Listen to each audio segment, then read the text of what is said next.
meron kang standard, pero iba yung standard na inimpose mo doon sa mga complaints laban sa Pangulo at iba rin ang inimpose mo laban sa Vice Presidente o ikalawang Pangulo. So, doon po nang gagaling yung argument natin na may paglabag sa due process kasi tila sa pananaw namin, nagkaroon ng double standards po dito sa determination ng sufficiency of form and substance pagdating sa dalawang opisyal. Sa masandaling ito mga kapartner, makakasama na natin ang tagapagsalita ng defense team ni Vice President Sara Duterte kaugnay nga po dito po sa issue ng impeachment sa kanya na gumugulong dyan ngayon sa Kamara. Si Attorney Michael po, makakasama natin. Attorney, magandang hapon. Si Admar po ito. Hi, Sir Admar. Magandang hapon po sa inyo at magandang hapon sa ating mga kababayan. Opo, gusto lang maliwanagan din ng ating mga kababayan. Ano po itong isinabmit nyo po kahapon na sagot dito na atat yung ating pong kamara na matanggap na kung anumang sagot. Marami na silang sinasabi ever na hindi makatanggap ng sagot. Pero ano po itong inihain nyo po sa kamara kahapon po, Attorney? Ito po ay ang tinatawag nating answer, no, consolidated answer ad cautelam. Explain ko lang po 'yun, no. Kaya po siya ad cautelam dahil bagamat tayo ay nirerespeto natin yung prosesong ginagawa sa Committee on Justice, hindi pa rin natin wini-waive yung ating mga karapatan upang questionin yung validity ng mga proceedings na nangyayari dyan. Kaya po ad cautelam. Ngayon po, doon po sa sagot ng ating Vice Presidente, yun naman po ay nilagay natin ang mga napansin natin na as our defenses, unang-una sa lahat is yung constitutional issue. No? We feel na unconstitutional yung nagiging proceedings dahil nga may tinatawag tayong iba na standards sa inimpose dito sa pagdetermine ng sufficiency in substance dito sa complaints laban sa Pangulong Marcos, kung ikukumpara mo dito naman sa ginawang determination sa complaints laban sa Vice Presidente. Yan po ang isang main argument natin. The other argument, yung sinasabi natin, wala pong from the side of the complainants to allege ultimate facts that constitute yung yung impeachable offense. Kasi po ang ultimate facts, yan po usually, no, sa criminal law man, yan yung mga elements of the crime na kailangan mong i-allege para masabi na meron ng krimen na naganap. No? At sa pananaw natin, hindi po nagawa yun ng complainants. Kumbaga doon po sa mga pahayag ng complainants, doon po sa naging pagdinig doon sa House Committee on Justice, walang bago, na-recycle lang yung unang mga akusasyon, Attorney? Well, karamihan naman po ay talagang ni-recycle lang. Although sa pananaw natin, wala namang problema doon kung ni-recycle lang. Ang nagiging problema lang talaga is if you read the complaints, no, talagang failure to allege yung facts na talagang may developments na yung Pangulo. Opo, Attorney? Hello? Opo, medyo pumapangit po kasi yung ating signal. Next question ko lang po is, meron po kayong nabanggit dito po sa number 19, na sinasabi nyong lumabag sa due process. Alin po, ano po ang nakikita ninyong paglabag doon sa proseso po dito sa pagdinig sa sa impeachment?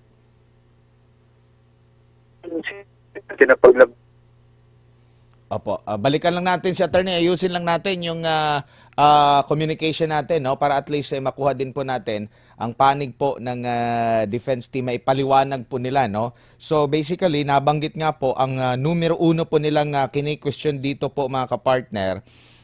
Sabi rito, no different from the 2025 articles of impeachment filed against respondent before the Senate and declared void ab initio by the Supreme Court in Duterte versus House of Representatives. These impeachment complaints must be dismissed po, no? So, yan po ang next question ko kasi is sabi rin dito nila, the impeachment proceedings violate right to due process no? The impeachment process is primarily a legal and constitutional procedure but with political characteristic. It may be but not is purely political proceeding. That this means that the Bill of Rights, especially due process clause, and the right to speedy disposition of the cases applies to the entire impeachment process. Para at least may paliwanag natin, no? Doon po sa due process na kini-question nyo po, maaari nyo po bang maipaliwanag bakit nalabag ang karapatan sa due process ng Vice Presidente? Opo, yan po yung sinasabi natin kanina na double standards. No? Kasi po, ang nangyari po talaga, lilinawin ko lang, hindi naman natin kino-question kung ano man yung standards na i-impose ng committee. No? That is within their wisdom. Ang sabi lang natin na paglabag ng due process ay pag meron kang standard, pero iba yung standard na in-impose mo doon sa mga complaints laban sa Pangulo at iba rin ang in-impose mo laban sa Vice Presidente o ikalawang Pangulo. So, doon po nang gagaling yung argument natin na may paglabag sa due process kasi tila sa pananaw namin, nagkaroon ng double standards po dito sa determination ng sufficiency of form and substance pagdating sa dalawang opisyal. Oo. Nabanggit din dito na mabilis na isinantabi ang mga mabibigat na reklamo na dito kay Vice President Sara Duterte, medyo binusisi ng husto. So dapat patas at pantay lamang po at marami din po nga nakapansin dyan, Attorney Michael Paua. Pero kumbaga, ito po ba ay maliban sa paglabag doon sa due process, mayroon pa kayong nakikitang ano rito na parang nasisilip na maliban doon sa due process na nakikita nyo pong paglabag? Well, yun po yung nasabi natin kanina, no, na nung ginagawa natin ng sagot ng Vice Presidente, napakahirap para sa kanya na sumagot dahil wala namang concrete and cohesive recital of facts para sabihin na meron siyang naging pagkakamali o pagkasala that it will rise to the level of an impeachable offense. So, sinasabi nga nila, bakit ganun? Bakit parang hindi na naman sinagot ng Vice Presidente? Well, unang-una sa lahat, no? Wala nga pong recital of ultimate facts. Kaya para sa amin, sa aming pananaw, wala nga kailangan sagutin dahil hindi nga yung allegation ay incomplete. No? Hindi po nasasabi doon kung bakit nila, based on dun sa mga salaysay nila, bakit nila sinasabi na may impeachable offense laban sa Vice Presidente. For example, para lang klaro po yung ehemplo natin, no? Kasi napaka-technical ng ultimate facts, no? Mga abogado lang nakakaintindi. So, for example, meron sila doon sa isang complaint, sinasabi na doon that the Vice President committed plunder through conversation. No? May elemento po ang plunder. No? Ang mga elemento ng plunder, for example, is, syempre, sasabihin mo that she was able to amass, no, ill-gotten wealth or appropriate amounts of money for personal gain. Pero ang pagtitingnan natin yung allegation, kahit sabihin natin sa confidential funds, sasabihin nila, yes, may confidential funds, yes, dinisburse yung confidential funds, pero wala namang nakasaad na facts ukol sa kung paano nila nasabi na napunta sa bulsa ng Vice Presidente yung confidential funds. No? Lahat po ng mga nakasulat doon ay spekulasyon, kung hindi man spekulasyon, ay conclusions of law and fact or self-serving conjectures. Kaya po yan po ang sinasabi namin na parang kulang, kumbaga, ang naging recital of facts. Kaya napakahirap para sagutin yan dahil wala dapat tayong sagutin dahil hindi naman kompleto yung allegation, kumbaga. Opo, at sa pahayag naman po ng ni Congressman Terry Redon sa kanilang panig, ang sinabi po niya na bigo raw pong sagutin ng pangalawang Pangulo yung mga allegation at sa inyo naman po sa panig ni VP Sara, bigo naman itong mga complainants na tumbukin. Ano bang nagawang kasalanan? Eksakto po. Well, unang-una sa lahat, respeto pa rin po natin, no, ang opinion ng lahat ng ating mga lawmakers at bumubuo ng Kamara Representante. Pero yun po ang pananaw namin na bigo po silang matukoy kung ano ba talaga yung ginawa niyang mga mali o mga acts na sabing naging impeachable offense na ang mga ito. Nabanggit niyo rin po dito yung issue po kay Ramil Madriaga, yung nagpapakilala na associated sa pangalawang Opo. Pangulo na ito'y sa kabila po ng mga previous na mga pahayag like kagaya doon sa pagbisita, no? Sinasabi nilang binisita daw ni Vice President Sara Duterte, pero sabi naman po ng DILG na walang nangyari, iba yung binisita raw, wala namang CCTV. Tapos yung threat naman, kahit na sinabi ng BJMP, ay hindi, nagkaano lang ito, nagkabanggaan habang nagpapainit sila ng araw, nagkabanggaan na masama yung tingin, doon lang nagumpisa. Parang pinapalaki nila yung issue at hindi nila pinapakinggan yung side din naman ng ng authority din po, attorney. Opo, well, doon po sa sinasabing threat, I don't want to comment on that and I don't want to speculate, no? Kasi hindi ko talaga alam yung facts na nangyari dyan sa threat. At tayo naman din po, gusto din naman natin na sana ay safe, no? Lahat ng tao, including si Mr. Madriaga, lalong-lalo na gusto po nating ma-cross-examine kung ito ay magtuloy-tuloy sa Senado, gusto po nating ma-cross-examine si Mr. Madriaga para po papatunayan namin na wala pong katotohanan yung mga sinasabi niya laban sa Vice Presidente sa kanyang affidavit.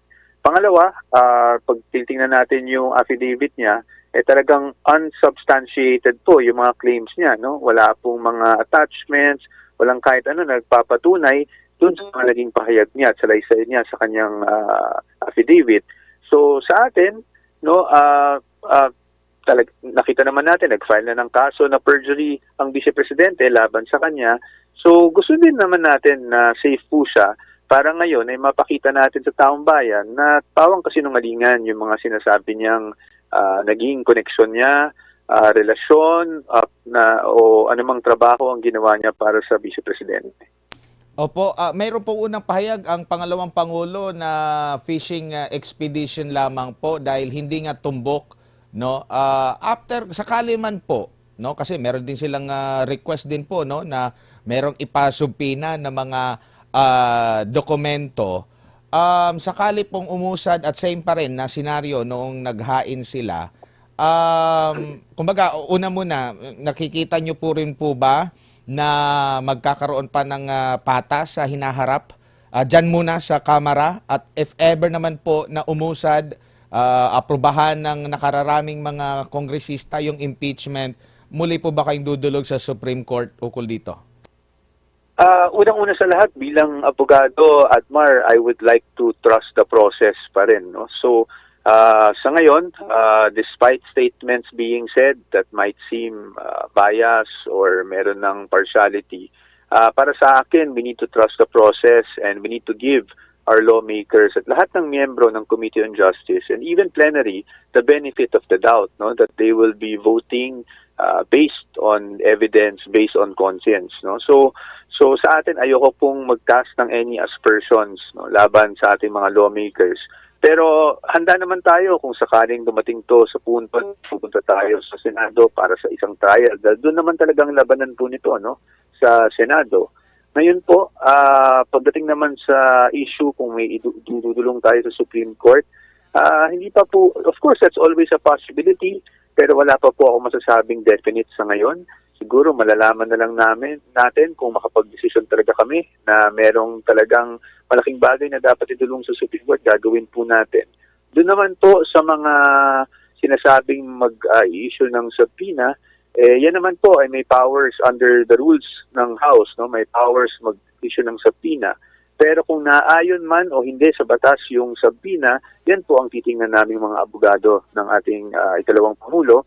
Titingnan natin kung tama ba yung laman ng subpoena, titingnan natin kung naayon sa batas, at titingnan natin kung wala namang karapatan ng ikalawang Pangulo ang kumbaga in English nai-infringe, no, dahil dito sa mga subpoena na to. But right now, I don't want to speculate, masyado pang maaga kasi wala pa namang subpoena na ni-issue.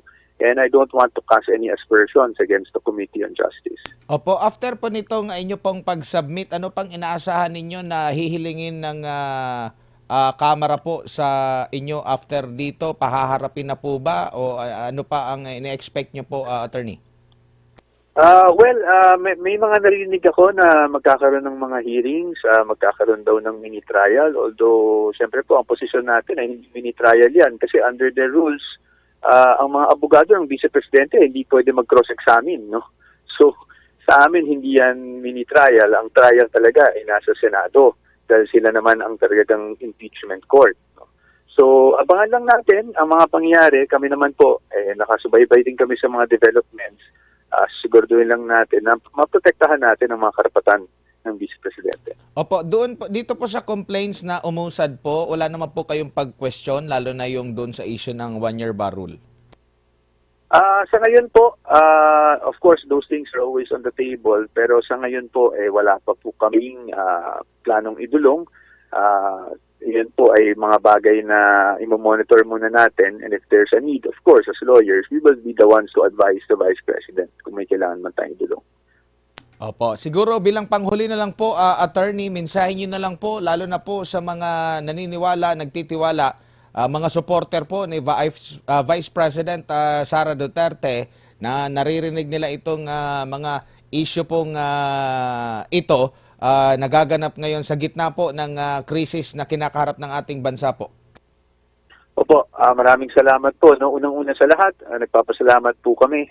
Kahit po kami ay mga abogado lamang ng ating Vice President Sara Duterte, nagpapasalamat po kami sa lahat ng suporta na ibinibigay niyo sa kanya. Kami naman po ay nandito para siguraduhin na napoproteksyonan ang karapatan ng Vice President. At kailangan din nating tandaan kasi maraming mga lumalabas na statements na tila ba'y may conclusion na may pagkakasala o may mga impeachable offenses na nakumit ang ating Vice Presidente. Tandaan lang po natin, no, that the burden of proof lies with the complainant. Sila po ang nag-complain, sila po ang naghain ng mga reklamo, so dapat sila ang may ebidensya. At kasi parati lang sinasabi, hindi sumasagot ang Vice Presidente. Well, hindi sumasagot ang Vice Presidente kasi wala namang dapat sagutin sa ngayon, no? Dapat po ang mismong complainant ang maglabas ng ebidensya at matinding ebidensya para maipakita na meron talagang mga pagkakamali. At sa ngayon, wala pa kami nakikitang ganong ebidensya. At ang aligasyon, hindi na ibig sabihin katotohanan, lalo na kung walang ebidensya po, attorney. Tama po. Ang aligasyon is never the truth unless backed up by evidence. Attorney, daghang salamat. Maraming salamat po sa inyong oras at panahon. Sa ulitin po, ingat po kayo. Sa Admar, maraming salamat din po at magandang hapon po sa ating mga kababayan. Si Attorney Michael Powa, ang tagapagsalita po ng defense team ni Vice President Sara Duterte.